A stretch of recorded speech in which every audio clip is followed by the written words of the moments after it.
As ek so op 'n trip gaan altyd, voordat ek ry, dan vat ek 'n onderwerp in my kop.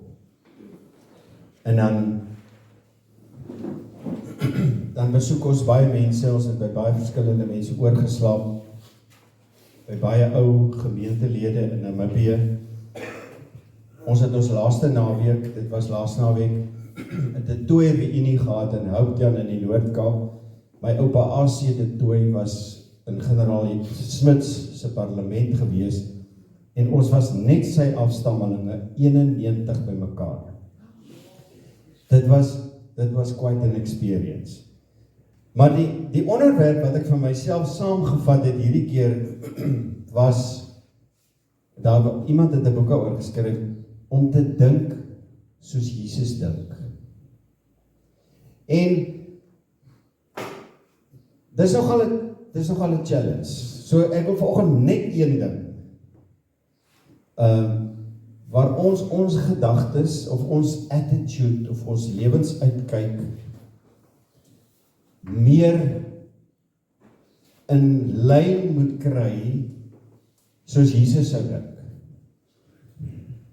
Die skrif dra mekaar se laste en gee op die manier uitvoering aan die wet van Christus, Galasiërs 6:2.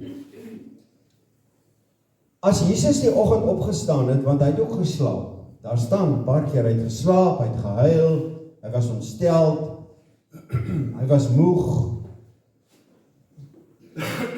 Ekskuus. Maar as Jesus die oggend opstaan, en dis sinagoge dag, dan het hy gegaan met hierdie attitude. Who can I serve today at church?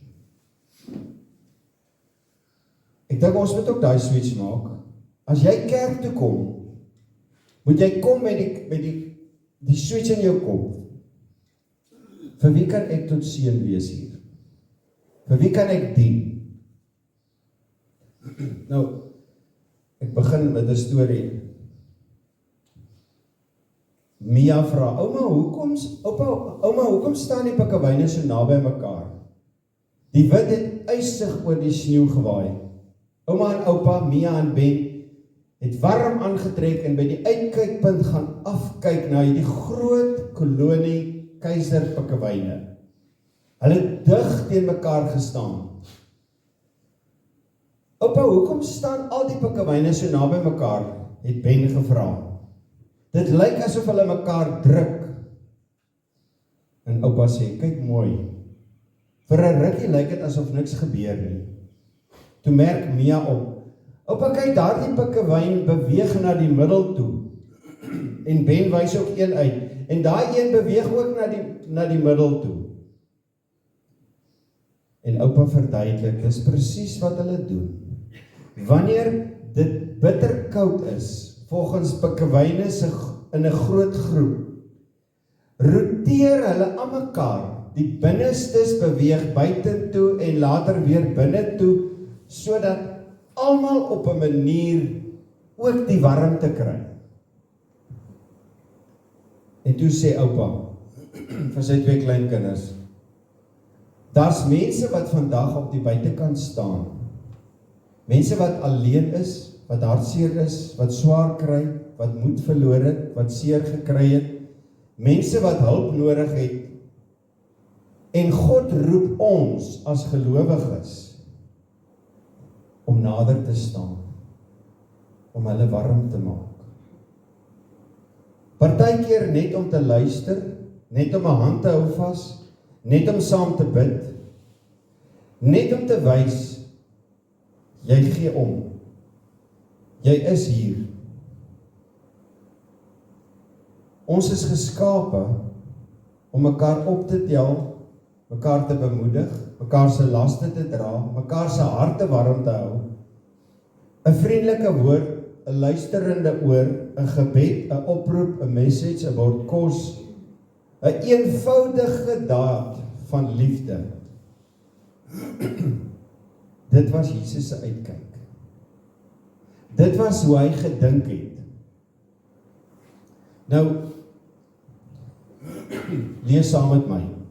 daar was 'n wetgeleerde wat aan Jesus 'n strikvraag wou stel. Hy staan toe op en vra: "Meneer, wat moet ek doen om die ewige lewe te kry?" Interessant, dat die vraag gaan oor die ewige lewe. Party teoloog, as jy 'n teologiese debat, jy kry die ewige lewe as jy in Jesus Christus glo. Maar dit gaan hier oor om die lewe hier te geniet, wat ons hier het. Jesus sê vir die geleerde: "Wat staan in die wet van Moses geskrywe? Wat lees jy daar?" Hy antwoord toe: "Jy moet die Here jou God lief hê met jou hele hart, jou hele siel, met al jou krag, met jou hele verstand, en jou naaste soos jouself." Met ander woorde, hy ken die Bybel. Hy's 'n wetgeleerde. Vers 28, Jesus antwoord hom: "Jy het reg geantwoord. Doen dit, en jy sal die lewe verkry." In ander woorde gesê, doen dit and you will enjoy life here on earth. Maar die wetgeleerde wou homself handhaaf, en hy vra vir Jesus: "En wie is my naaste?" Jesus gaan toe nader daarop in deur te sê: "Toe 'n man eenmaal op pad was, van Jerusalem af Jerigo toe." Nou moet julle onthou, as 'n ou van Jerusalem afkom, was jy soort van al die tyd 'n Jood. Die Jode het van daar gekom. So in 'n sekere sin is Jesus baie moedswillig hier. Jesus gaan toe nader op in, hy sê: "Toe 'n man eenmaal op pad was van Jerusalem af Jerigo toe, het rowers hom aangeval. Hulle het hom kaal uitgetrek en hom geslaan dat hy halfpad dood bly lê het en toe pad gegee. Dit gebeur toe dat daar 'n priester met die pad langs kom, en toe hy hom sien, gaan hy ver langs verby." Nou wil ek wil nou nie bres tree vir die priester, maar hy was nie reg nie. As 'n priester hom sou daar moes help, moes hy gaan offers bring tot reiniging weer. So miskien het die priester 'n afspraak gehad, en as hy nou die man help, dan gaan hy nie die afspraak kan nakom nie, want hy moet hom eers self gaan reinig weer. Vers 32, net so daar 'n leviet by die plek gekom, en toe hy hom sien, gaan hy ook ver langs verby. So die twee mense wat eintlik hom moes help, die leviet en die priester was, glo ons, ook Jode. Die man wat daar gelê het, wat aangeval is, was ook 'n Jood. Nou maak Jesus dit moeilik. Vers 33, maar 'n Samaritaan wat op reis was, het op hom afgekom. Nou die Jode en die Samaritane was nie pelle. Ek het nou en ekskuus vir die voorbeeld, maar julle sal nou verstaan, dit beter verstaan as ek. Dis nou soos, daar lê 'n Vryheidsfront plus man wat beroof is, en dan kom 'n EFF verby. Genuine, dis so ver hierdie groepe van mekaar is. So Jesus maak dit very interesting in hierdie storie. Onthou daar staan in Johannes 4, toe Jesus met die Samaritaanse vrou by die put gepraat het, antwoord die vrou: "Hoe is dit dat u, wat 'n Jood is, met my, 'n Samaritaan, praat?" Hulle het nie gepraat nie. In Lukas 9, 'n Samaritaanse dorp wou Jesus nie ontvang nie. Toe sê sy twee disippels wat saam met hom was: "Sal ons nou vuur afbid en die dorpies verteer so Sodom en Gomorra?"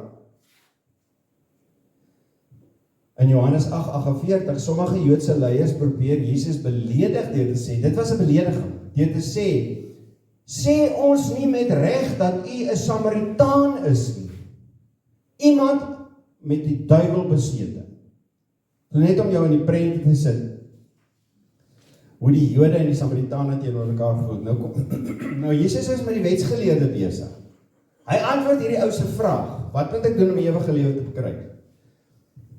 Maar 'n Samaritaan, vers 33, maar 'n Samaritaan wat op reis was, het op hom afgekom. Toe hy hom sien, is dit nie mooi nie, het hy hom innig jammer gekry. Mis ons dit nie? soms.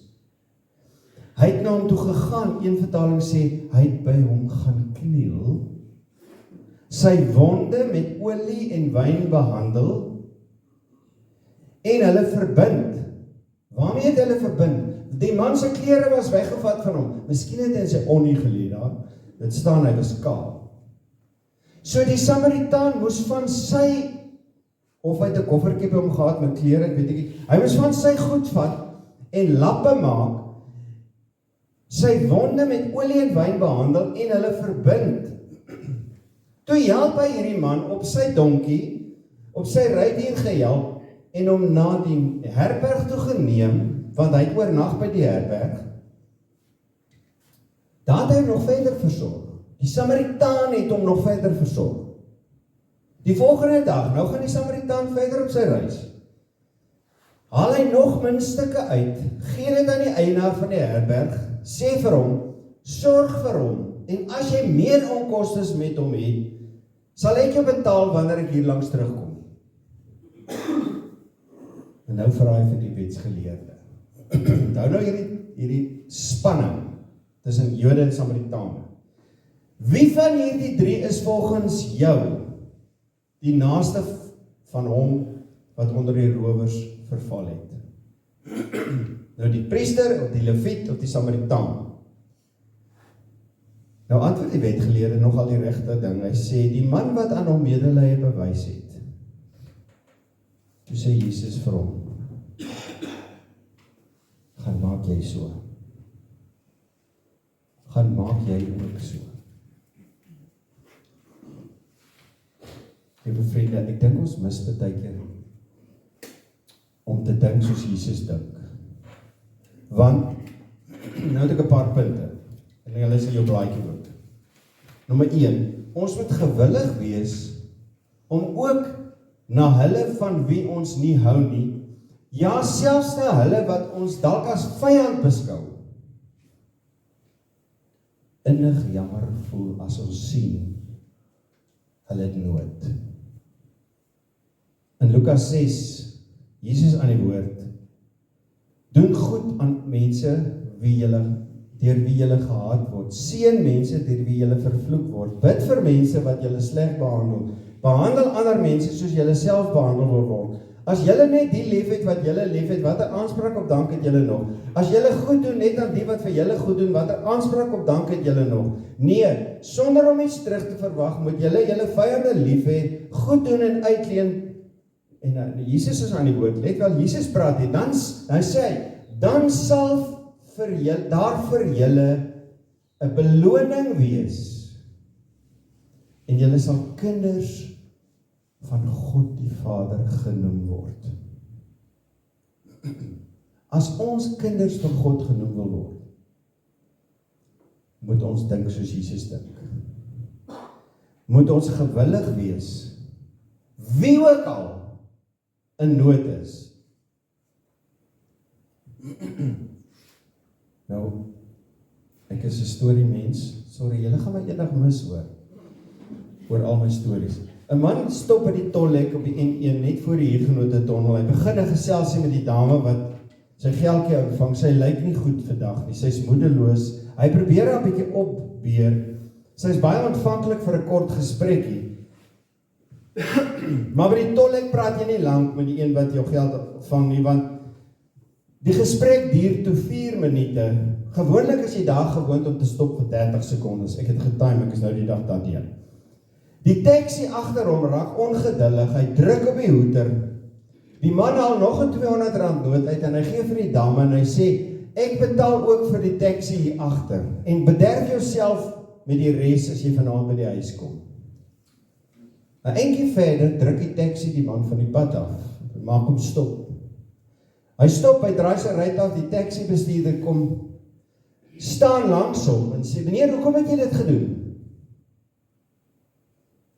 Die man sê vir hom, die Here het gesê ek moet dit vir jou doen. En hy bars uit in trane. Die taxi bestuurder bars uit in trane en hy sê vir die man, met ander woorde, die Here weet nog van my. Marion Holm vertel, julle weet wie is Marion Holm, sy is 'n vreeslike snaakse vrou. Sy sê, ek het in Woodstock gestaan by 'n straat wat in die hoofweg draai, maar nou moes ek wag vir die aankomende verkeer en vir daai kant se verkeer, want ek wil regs draai, en ek wag maar geduldig, want ek kan nie voor die karre inry nie. En skielik kom hier 'n taxi, en hy druk my half van die pad af, en hy druk voor my in, en hy druk in die verkeer in, en ek is woedend, en ek is net besig om my middelvinger op te warm. En toe draai die taxi guard, maak die deur oop, en hy klim so half uit die taxi, en hy sê, hoi, mommy girl, ons blok vir jou die verkeer, jy moet ry.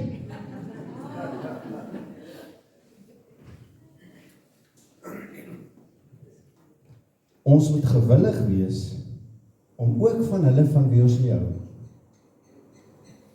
ons harte te openbaar, wat goed is, om te help. Nommer 2, ons moet gewillig wees, om onderbreek te word, in ons dagtaak. Want goed wees en goedheid gebeur nie volgens ons skedule nie. Dit gebeur volgens iemand anders se skedule. Want 'n ander ou se nood kom nooit tydig op jou agenda. Nooit. Die Samaritaan kon gesê het, ek het my eie probleme aan te dink, ek het belangrike sake, ek moet by die herberg oorslaap, ek moet môre na daai. As jy wil verskonings uitdink, jy gaan 100 hê. Maklik.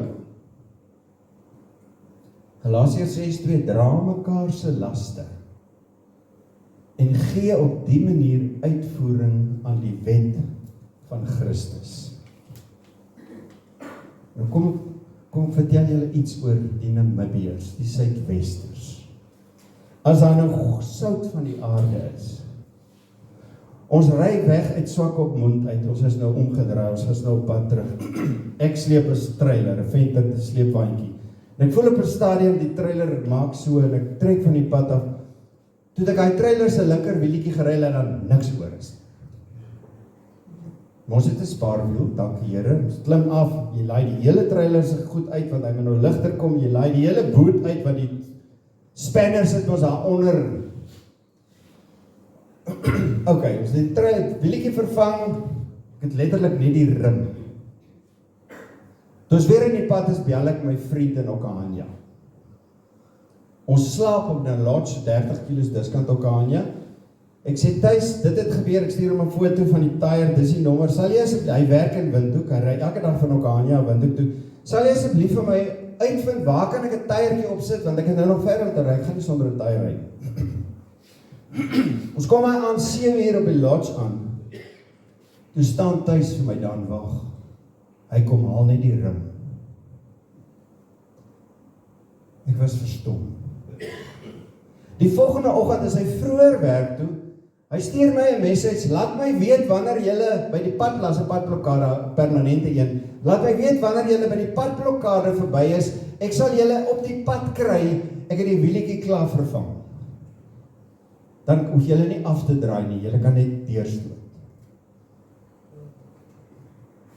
Ons moet gewillig wees om onderbreek te word in ons dagtaak.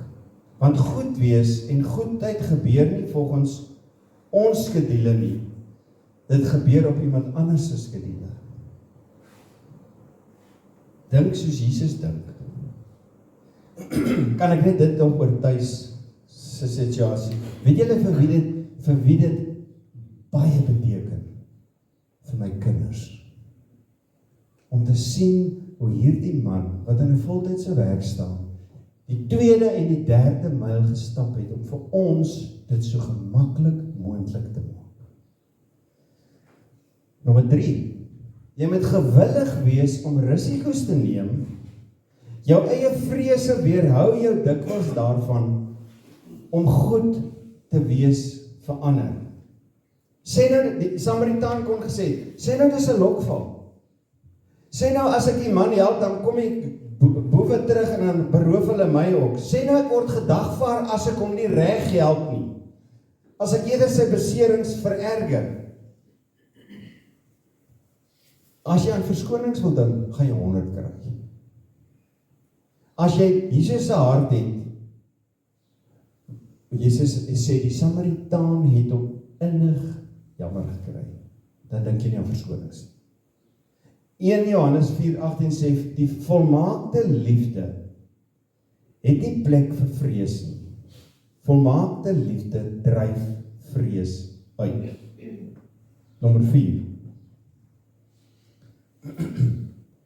Liefde is iets wat jy doen. Let us, 1 Johannes 3:18, die Engels sê dit so mooi. Let us stop just saying we love people. Let us really love them and show it by our actions. Dis wat Thys vir ons gedoen het. Terug by Thys, hy wil toe nie 'n sent geld vat nie. Niks. Toe is weg, buitekant Windhoek toe kom my skoonseun na my toe sê, pa, moenie worry nie, ek het vir hom al die geld op sy seat neergesit, in sy kar voor ons gery het. Toe sê ek, o gat jong, Thys is so vaak, ek sal hom met bel, want hy sal boek geld sit en dit nie raak sien. Toe bel ek kom, sê ek hom, sê, ja, hy het die geld gekry, baie dankie, maar dit was glad nie nodig. Liefde, let us really love them and show it by our actions. Nou, terug met die Samaritaan, dat staan vers 3 terug. Die Samaritaan wat op reis was, het op hom afgekom. Toe hy hom sien, hier is die eerste action, en dis waar het begin, het hy innig jammer gekry. Hy het na hom toe gegaan, sy wonde met olie en wyn behandel, hulle verbind, toe het hy hom op sy rydier gehelp, om na die herberg toe geneem, en hom daar verder versorg. Hy het nie gewag nie, hy het nie uitgestel nie, hy het nie eers die koste bereken nie, hy het nie na 'n onderbreking in sy reis gedink nie, hy het ingegryp en gedoen wat liefde is, aksie, 'n keuse, 'n commitment. Nommer 5. Doen wat jy kan doen in die oomblik met wat tot jou beskikking is. Ek weet nie wat het die Samaritaan met die olie en die wyn. Die wyn is seker, ja, ons weet almal wat ons met wyn maak, ons drink 'n lekker wyntjie. Maar wat het met die olie, hy het olie op hom gehad. Hy het gebruik wat hy het en gedoen wat hy daarmee kon doen. Spreuke 3:27 sê, moenie wag om goed te doen vir iemand wat dit nodig het nie, veral as dit vir jou moontlik is om dit te doen. Gou 'n storieetjie onder hierdie punt. 3 vriende, 'n moslim, 'n Jood en 'n Christen het in 'n klein dorpie gewoon, aangrensend aan mekaar geboer. Die moslim het die rusdag Vrydag geneem, die Jood Saterdag, die Christen Sondag. Daar was 'n spesiale vriendskap tussen die drie, en een Vrydag rondom middagure het die Jood en die Christen besig gewees om die laaste stukkie van hulle landerye om te ploeg.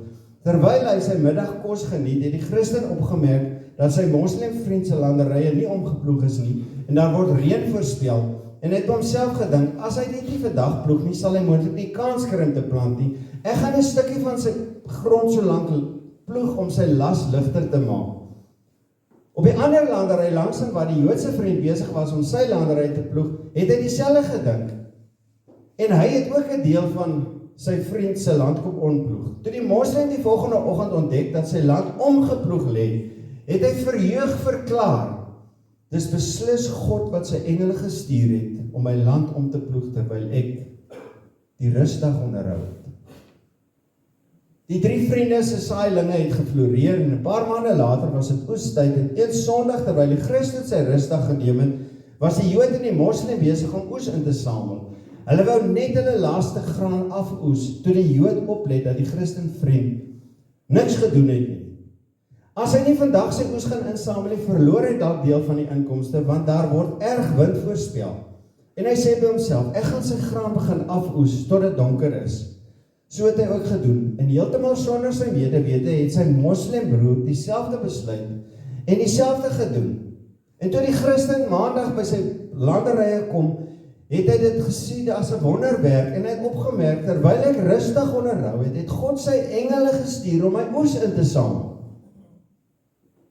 Gedurende die tyd waarin die graan uitgewan word, was die moslim en die Christen eensaderig aan die werk, terwyl hulle Joodse vriend thuis gebly het om sy Sabbatdag te heilig.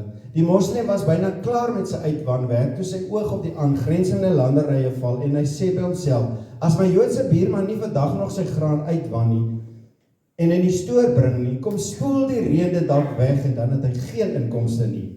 En hy het dit ook gedoen, sonder dat die moslim daarvan weet, het sy Christenvriend hom presies dieselfde voorgeneem. Onbewus van mekaar het die twee saamgewerk, en die hele oes van hulle Joodse vriend uitgewan, opgebind en in die skuur gebring.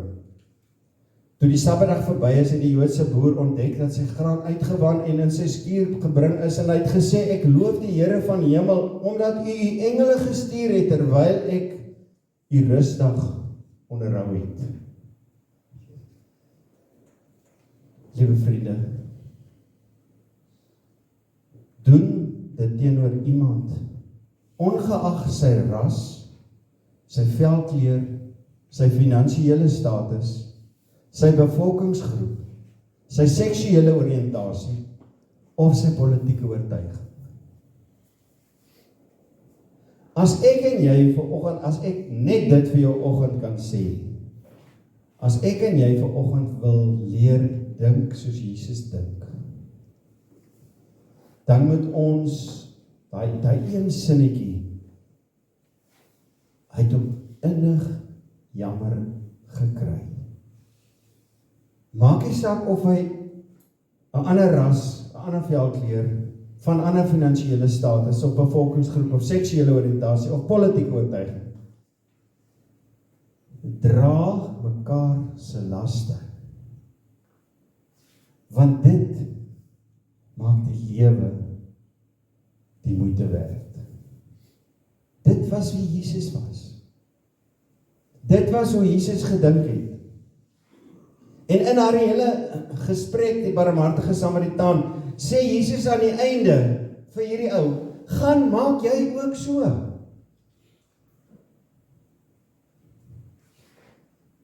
Kom ons hersien vinnig. Ons moet gewillig wees om ook na hulle van wie ons nie hou nie, ja, hulle wat ons selfs as vyand beskou, uit te rig. 2, ons moet gewillig wees om onderbreek te word in ons dagtaak. Goed wees, goedheid, gebeur nie volgens my skedule nie. Dit gebeur juis wanneer dit vir my ongelee gaan wees. 3, jy moet gewillig wees om risiko's te neem. Jou eie vrese weerhou jou dikwels daarvan om goedheid te betoon. 4, liefde is iets wat jy doen. Let us stop just saying we love people. Let us really love them and show it by our actions.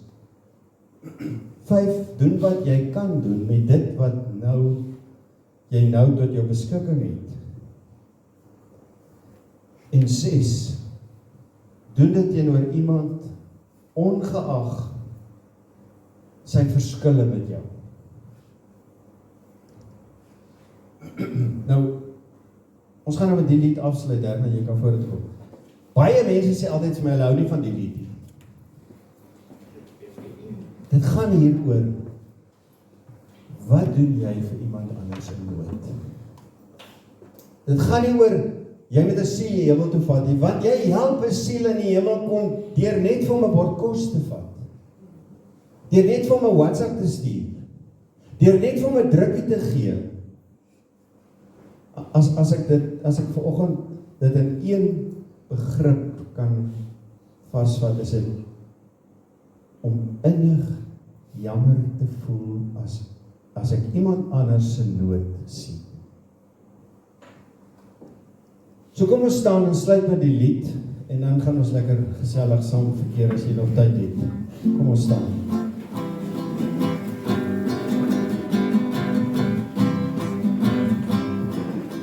Moet ek gaan met leë hande, moet ek so my Heer ontmoet, die een dag van hom gewag.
Die Here sal julle seën en julle beskerm. Die Here sal tot julle redding verskyn en julle genadig wees en die Here sal julle gebede verhoor en aan julle vrede gee. Amen. Baie dankie.